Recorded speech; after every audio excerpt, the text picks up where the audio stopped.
पश्चिम बंगाल में मोदी की ऐसी दहाड़ जिसे सुन कांप उठेगी ममता बनर्जी। घुसपैठियों पर वार, जमकर हुआ प्रहार। चुनावी संडे, ममता के अरमान पड़े ठंडे।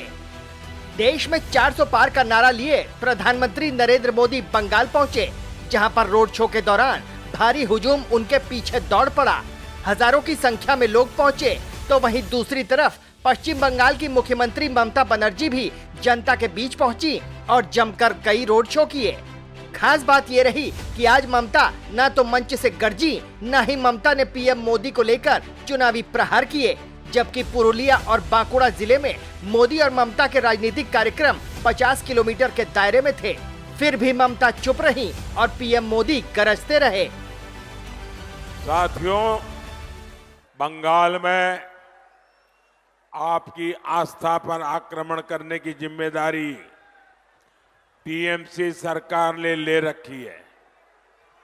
टीएमसी के नेता कहते हैं कि राम मंदिर तो अपवित्र है। क्या राम मंदिर अपवित्र है? क्या राम मंदिर अपवित्र है? क्या टीएमसी के इरादे अपवित्र है कि नहीं है? अरे टीएमसी सरकार खुद रामनवमी पर रोक लगाने के फरमान जारी करती है। टीएमसी के गुंडों से रामनवमी शोभा यात्राओं पर हमले करवाए जाते हैं।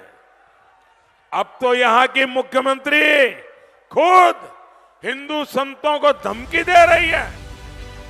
पीएम ने कहा कि ये लोग संविधान खत्म करना चाहते हैं, घुसपैठों को बढ़ावा देते हैं, वोट बैंक के लिए सीएए को खत्म करना चाहते हैं। संदेश खाली में जो पाप हुआ है वो बहनों को सोचने पर मजबूर कर दिया है। टीएमसी के लोग उनके चरित्र पर सवाल उठा रहे हैं। अपने वोट से टीएमसी को तबाह कर देगी। बंगाल की सरकार ने उन पर उंगली उठाई। इतनी हिम्मत सिर्फ अपने वोट बैंक को खुश करने के लिए। साथियों, टीएमसी से बंगाल के लोगों को भी खतरा है। बंगाल की पहचान को भी खतरा है। आज पूरा देश बंगाल की स्थितियों को लेकर बहुत चिंतित है। बंगाल में आए दिन हिंसा होती है, बीजेपी कार्यकर्ताओं की हत्याएं होती है। झारग्राम में भी बीजेपी के कार्यकर्ताओं की हत्या हुई है। बंगाल में दंगे आम बात हो गई है।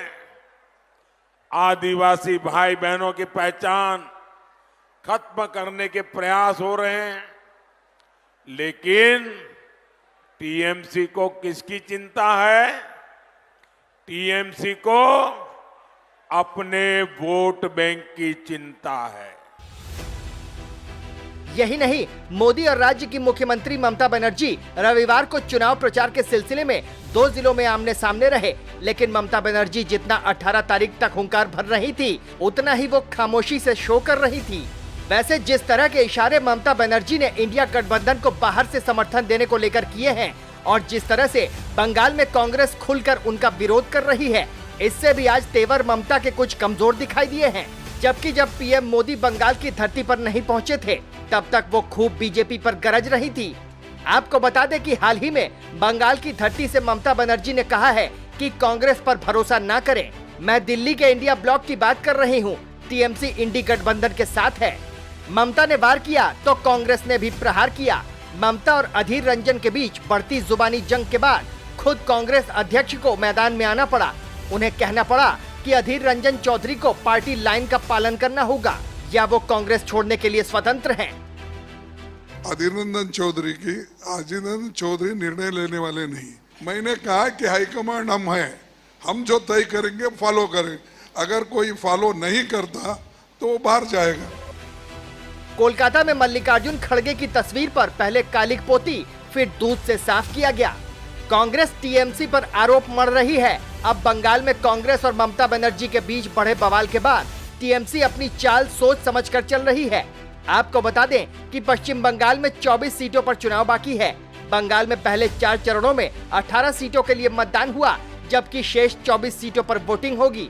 छठे चरण में राज्य की 8 लोकसभा सीट के लिए 25 मई को मतदान होने वाला है। इनमें तमलुक, कांथी, घाटाल, मेदिनीपुर, झारग्राम, बांकुड़ा, विष्णुपुर व पुरुलिया लोकसभा क्षेत्र शामिल हैं। अब देखना होगा कि बंगाल में किसकी जीत होती है और किसको हार का सामना करना पड़ता है।